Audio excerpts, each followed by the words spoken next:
ఉద్యోగాలని చెప్పి మాటికి క్యాంపులు అని చెప్పి నీతో పాటు నీ టీమ్మేట్స్ వస్తున్నారు, నీతో పాటు నీ కొలీగ్స్ వస్తున్నారు, నీతో పాటు ప్రయాణం చేసే వాళ్ళు ఉన్నారని చెప్పి నీ కోరిక నెరవేరిపోతుందని చెప్పి ఒకవేళ నువ్వు పిచ్చి వేషాలు వేస్తే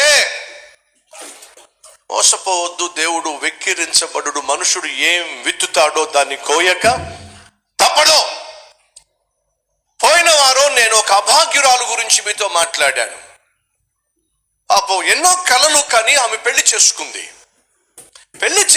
కానీ చేసుకున్నటువంటి భర్త పాపిష్టోడు, ఇష్టానుసారంగా జీవించేవాడు. పాపం ఆ విషయం ఆ అమాయకురాలికి తెలియదు. మంచోడే అని చెప్పి చేసుకుంది, తన కుటుంబాన్ని కడతాడని చెప్పి అనుకుంది, తనతో హాయిగా బతకచ్చు అనుకుంది. కానీ పెళ్లి చేసుకున్న తర్వాత వాడు దుర్మార్గుడని, వాడు దుష్టుడని, వాడు పాపిష్టివాడని తెలిసింది. కానీ ఏం చేయగలదో? దేవుడు మౌనంగా ఉండడో? ఏం చేస్తాడు? శిక్షిస్తాడో. ఆ శిక్ష రకరకాలుగా నీ మీద వచ్చి పడవచ్చు. ఆ శిక్ష రోగం కావచ్చు, ఆ శిక్ష ఒక యాక్సిడెంట్ కావచ్చు, ఆ శిక్ష ఆర్థికంగా నువ్వు కుప్పకూలిపోవడం కావచ్చు, ఆ శిక్ష నీ ఉన్న ఉద్యోగం పోవడం కావచ్చు, మానసికంగా కృంగిపోవడం కావచ్చు.